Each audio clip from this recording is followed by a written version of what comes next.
cuyo título es El manejo de la restricción del crecimiento fetal a término, factores angiogénicos versus estudio Doppler fetoplacental.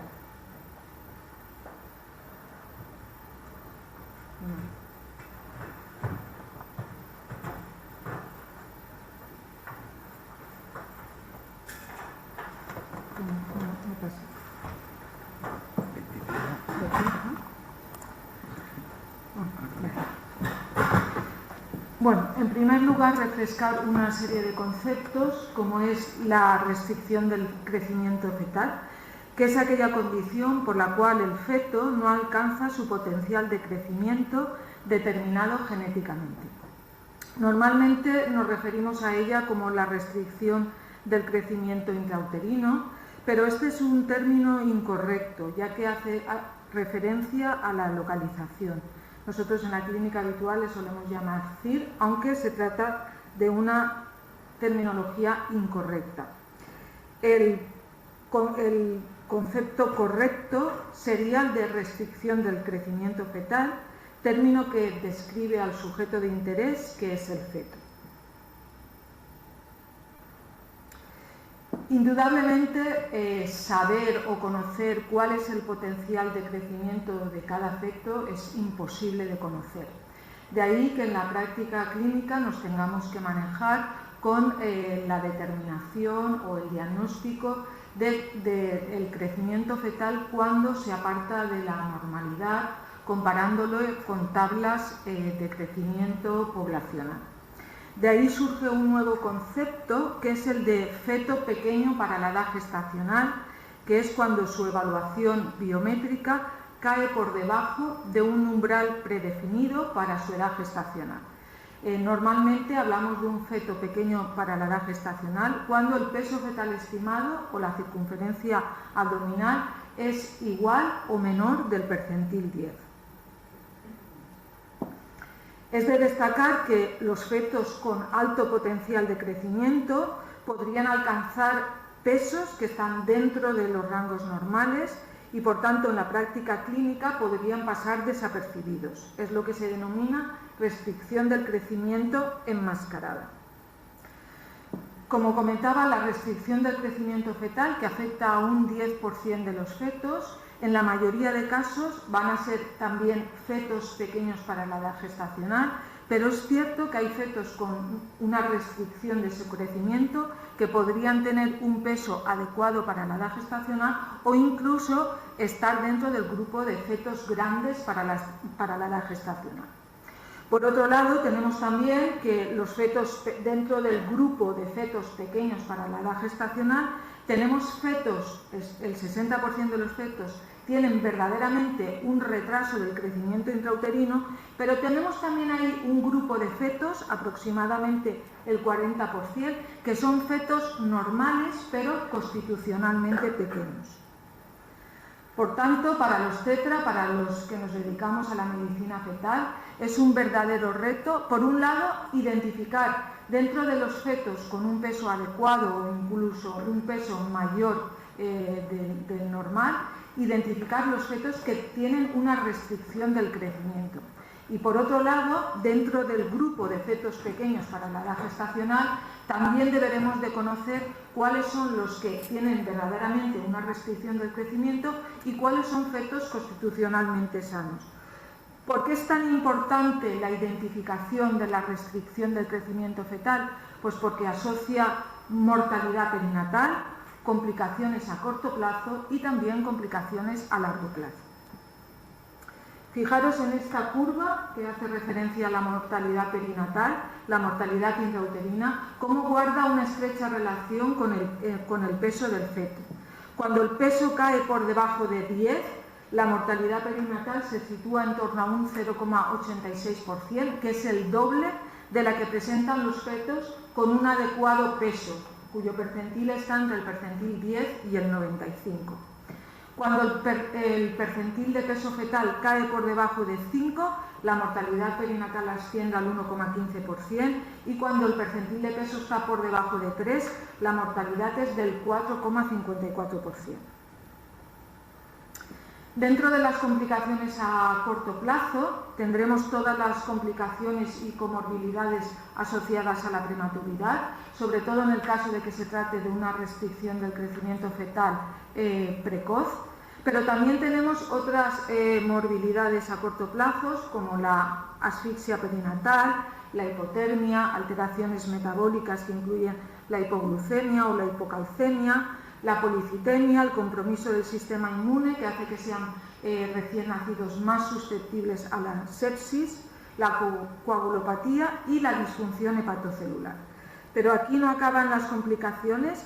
También a largo plazo, los fetos que han estado sometidos a una restricción de su crecimiento en vida intrauterina tienen mayor riesgo de presentar en la vida adulta síndrome metabólico, disfunción cardiovascular y morbilidad neurológica, que incluye no solamente la parálisis cerebral, sino también déficits cognitivos, trastornos del comportamiento, hiperactividad, etc. Los fetos, cuando están sometidos a una restricción del crecimiento, hay un cambio en el programming de la formación cardiovascular, de tal manera que el corazón sufre un remodelado y unos cambios similares a los que ocurren en la miocardía hipertrófica.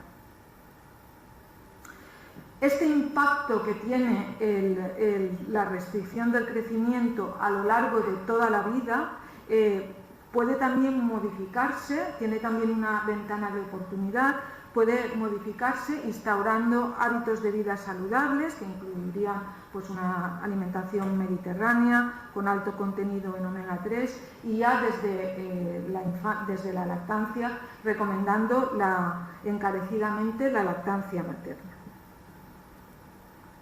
Dentro de las causas que pueden dar lugar a una restricción del crecimiento, pues tenemos causas fetales, causas maternas y causas uteroplacentarias. Desde un punto de vista clínico, clasificamos a los fetos con restricción del crecimiento en dos, los de inicio precoz y los de inicio tardío, y el umbral o la semana de gestación que marca la diferencia entre estas dos entidades clínicas es la semana 32. Los fetos con una restricción del crecimiento intrauterina precoz, la que se instaura antes de la semana 32, son menos prevalentes y el principal reto que se nos plantea en la clínica es el manejo. En estos casos la insuficiencia placentaria es muy importante, es muy severa y conlleva riesgos muy elevados de morbimortalidad. Por contra, la restricción del crecimiento de inicio tardío es mucho más frecuente, representa el 70%, aparece más allá de la semana 32, la insuficiencia placentaria que lo ocasiona no es tan severa, pero no por eso hay que descuidar que tienen mucha morbilidad e incluso mortalidad asociada. Para resumir, desde un punto de vista clínico, consideramos un feto pequeño para la edad gestacional aquel cuyo percentil de peso fetal está entre el 3 y el 10 con un estudio Doppler normal. Normalmente finalizamos estas gestaciones, las gestaciones complicadas por fetos P, a lo largo de la semana 40. Definimos un feto con restricción del crecimiento fetal tardía cuando presenta un percentil de peso fetal por debajo de 3 o cuando el percentil de peso fetal está entre el percentil 3 y 10, pero además presenta alteraciones Doppler como un índice de pulsatilidad de la arteria cerebral media por debajo de 5, un índice cerebroplacentario con un percentil por debajo de 5 o un índice de pulsatilidad medio de ambas arterias uterinas mayor del percentil 95. En estos casos, la finalización de la gestación es a lo largo de las 37 semanas. Como hemos visto antes, uno de los problemas de la restricción del crecimiento fetal tardía es que muchas veces pasan desapercibidos, es decir, que no somos capaces de diagnosticarlo. Sabéis que de forma rutinaria a todas las embarazadas les hacemos una ecografía en el tercer trimestre de gestación y ahora sabemos que lo ideal sería hacer esa ecografía en torno a la semana 36. ¿Por qué? Pues porque se ha visto que haciendo la ecografía en la semana 36 aumentamos la sensibilidad para el diagnóstico de la restricción del crecimiento fetal tardía. Es decir, cuando empezamos a hacerla empezamos en la semana 32 y poco a poco hemos ido desplazando esta semana a épocas más tardías de la gestación. ¿Y qué herramientas tenemos para el diagnóstico, para la vigilancia, para el manejo de la restricción del crecimiento fetal? Bueno, pues en primer lugar tenemos que manejarnos con una serie de curvas de crecimiento, porque lo que estamos viendo es el peso fetal estimado en unos rangos. Contamos también con el estudio Doppler, tanto el color como el pulsado, el perfil biofísico, la cardiotocografía informatizada, de la cual disponemos también en este hospital, y últimamente a este protocolo diagnóstico y de vigilancia se han incorporado los biomarcadores. Respecto a las curvas de población, en el último protocolo de la Sociedad de Medicina Materno-Fetal, publicado en el año 2020, en este protocolo se recomienda el uso de curvas de peso poblacionales para determinar el percentil de peso fetal. Las que nosotros utilizamos en nuestra práctica clínica habitual son dos calculadoras que están disponibles online. Las dos son de dos grupos de Barcelona, una es la del Clinic y la otra es la calculadora del Vall d'Hebron. Son muy fáciles de usar, con ellas pues tú pones la edad gestacional, el peso y automáticamente te calcula el percentil del peso fetal. Respecto al estudio Doppler, color y pulsado, pues en principio tiene un valor primordial, porque mediante esta herramienta diagnóstica podemos identificar y vigilar la restricción del crecimiento fetal que se relaciona con insuficiencia útero-placentaria. Además, también somos capaces de identificar mediante el Doppler toda la adaptación fetal cardiovascular que ocurre en respuesta a la hipoxia. Respecto al estudio Doppler en la restricción del crecimiento fetal tardía, al contrario de lo que ocurre en la precoz, donde los cambios Doppler están perfectamente definidos y son evolutivos en el tiempo, en la restricción del crecimiento fetal tardía van a haber pocos cambios en el estudio Doppler, que se van a limitar, por un lado, a un aumento en las resistencias de la arteria umbilical y a una vasodilatación cerebral. Son cambios, en principio, poco llamativos, a diferencia de lo que ocurre en la restricción del crecimiento fetal precoz.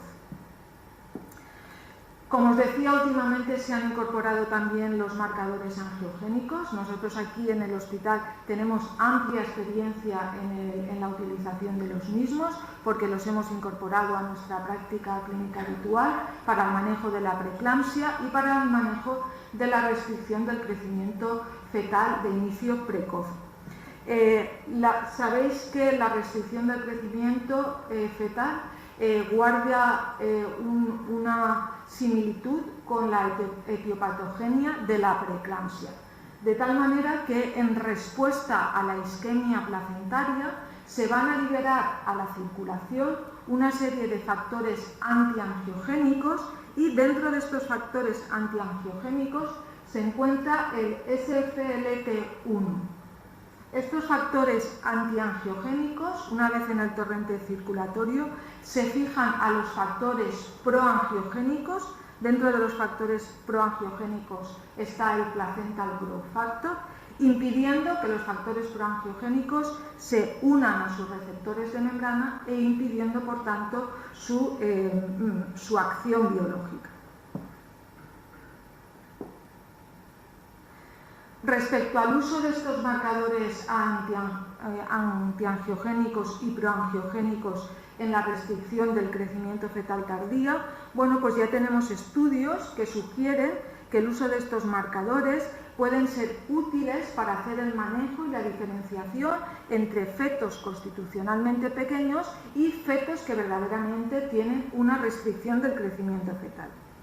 Se ha visto también, hay autores que han demostrado que la elevación del cociente identifica una proporción de gestaciones que van a presentar un mayor riesgo de resultados obstétricos y perinatales adversos.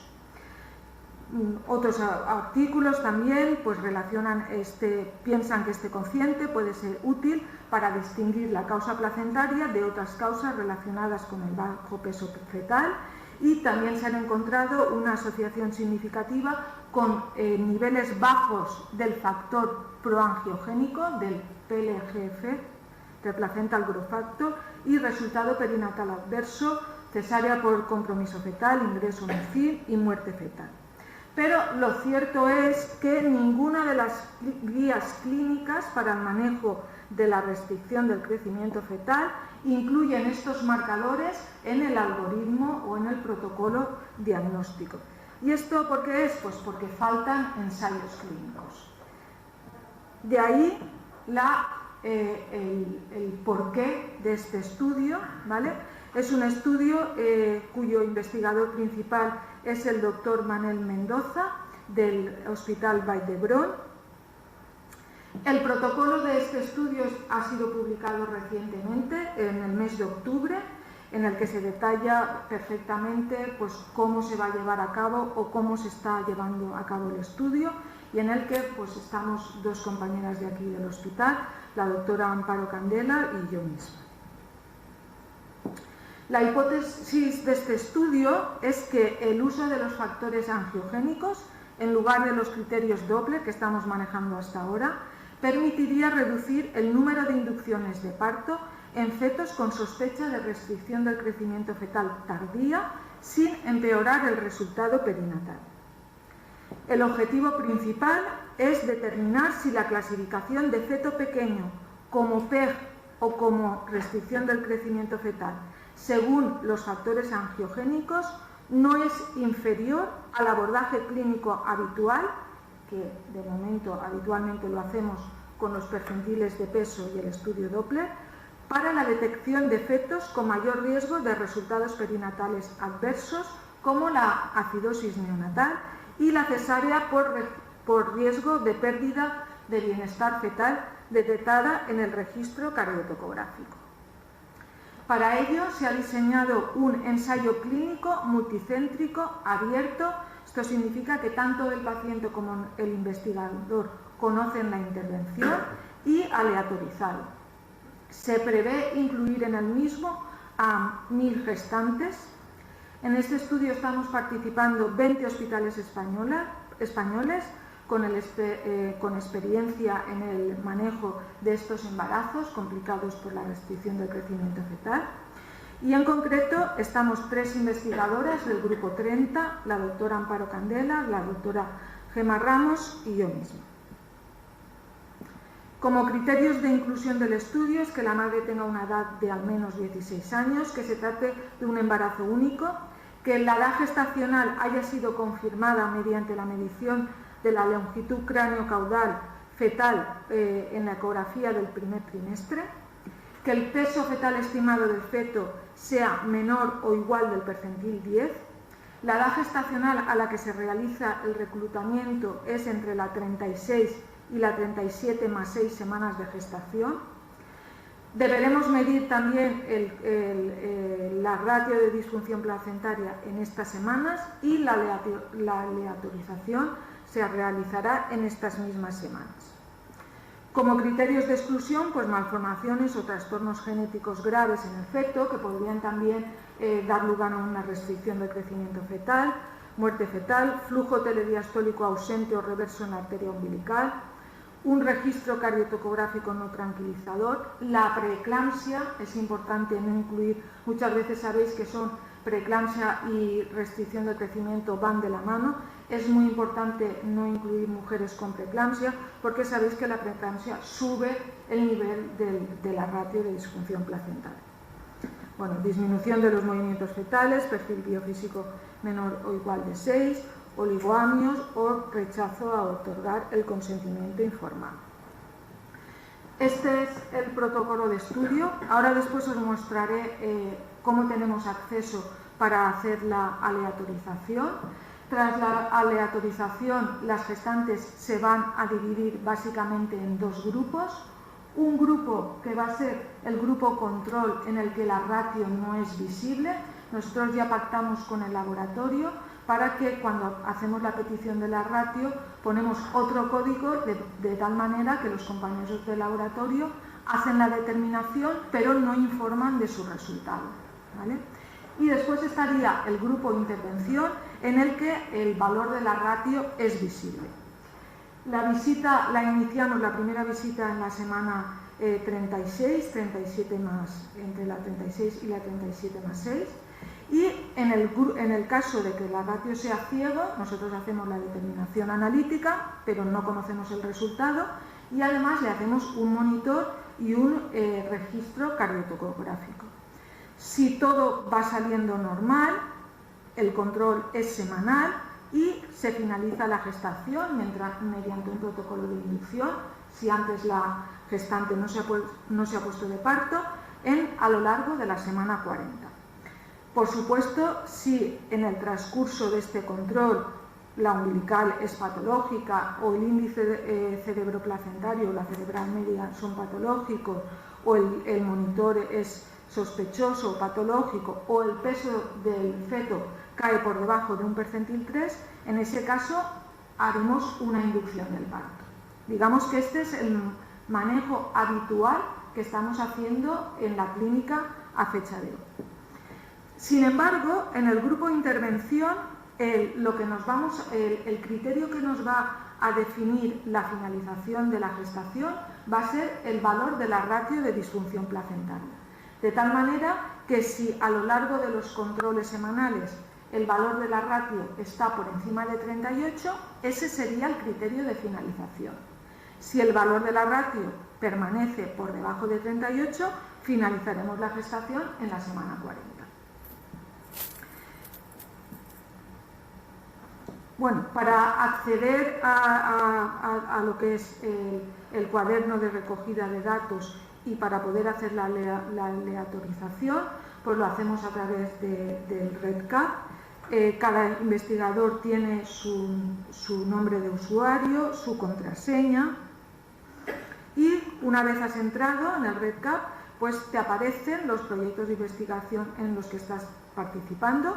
Nosotros estamos participando en este de fetos pequeños y también en el cribado de preeclampsia en gemelos, en el que participa también la doctora Encarna Pérez Pascual. Una vez ya dentro, pues se van incluyendo las gestantes, y aquí tenéis que una primera pantalla recogeríamos todos los antecedentes y características basales.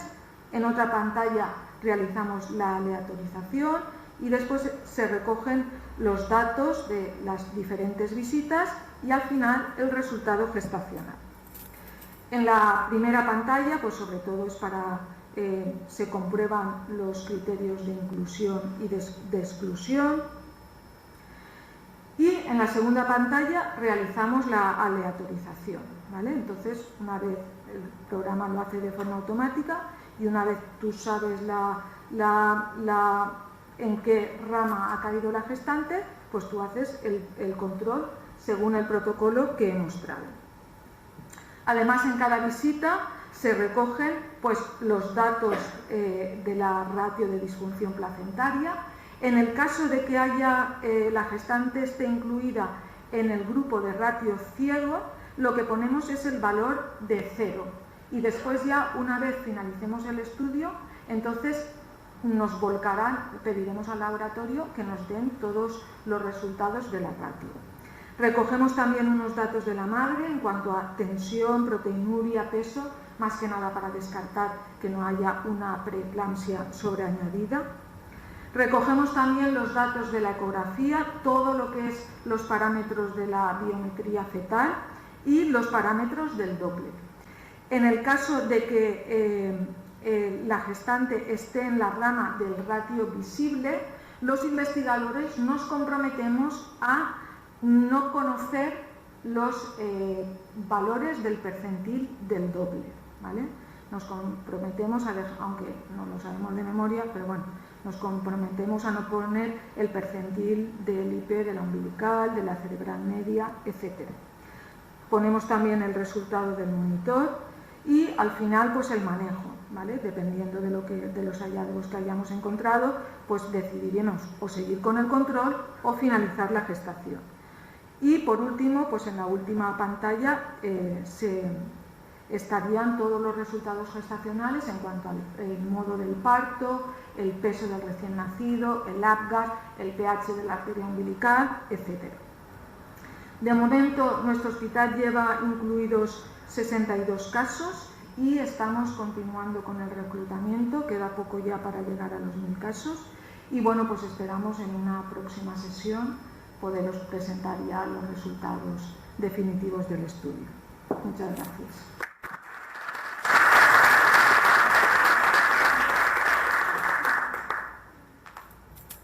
¿Tenéis alguna pregunta?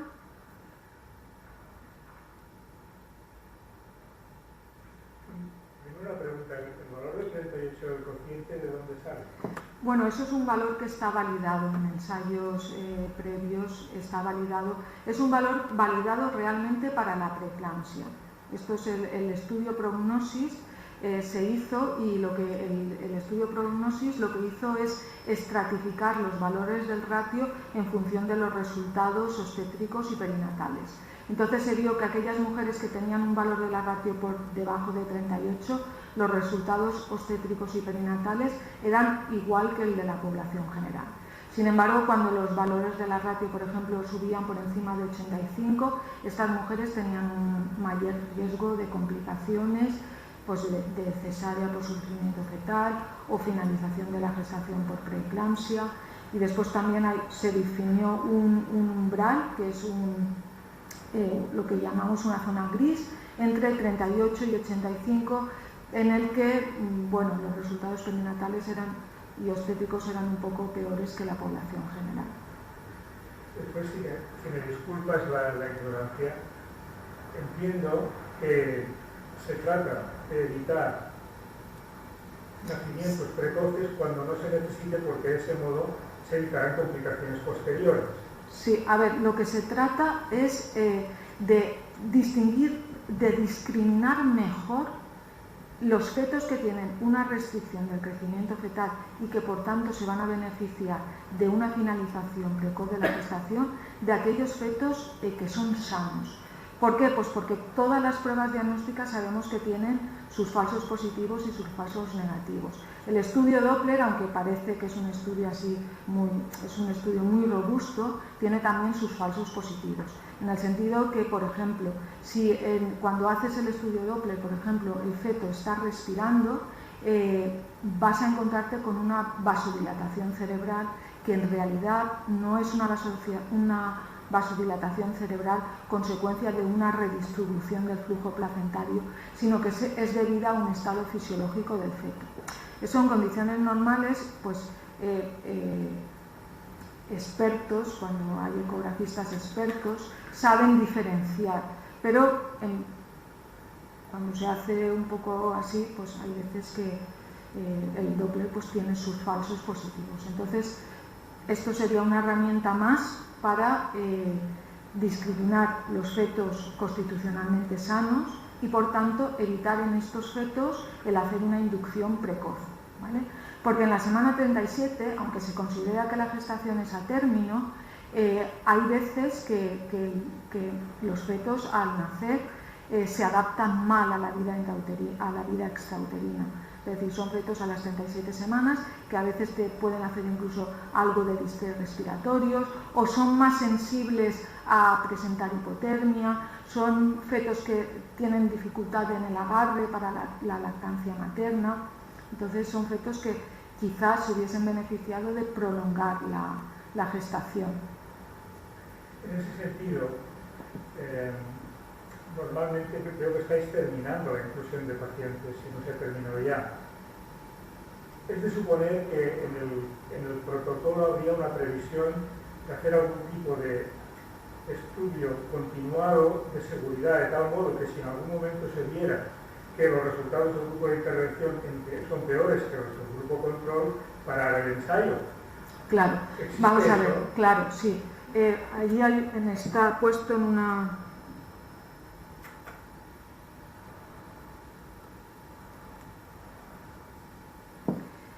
Por supuesto, aunque estés en la ratio visible, si ves algún monitor patológico o un perfil biofísico por debajo de 6, tú puedes finalizar. Pero más que a caso, es, por ejemplo, un análisis parcial al 20% de casos, al 40%. Sí, ya hay resultados parciales. Claro. Ya se ha hecho un resultado parcial. Nosotros ya hemos enviado y ya hay hechos resultados parciales y de momento no, en el grupo de intervención no ha habido ningún resultado adverso. Sí, hay ya resultados parciales. En enero creo recordar que enviamos ya parte de hecho todos los que tenían ya todo verdes porque ya están enviados para análisis.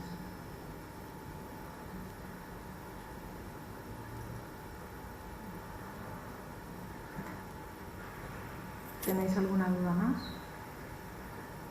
Pues nada, muchas gracias.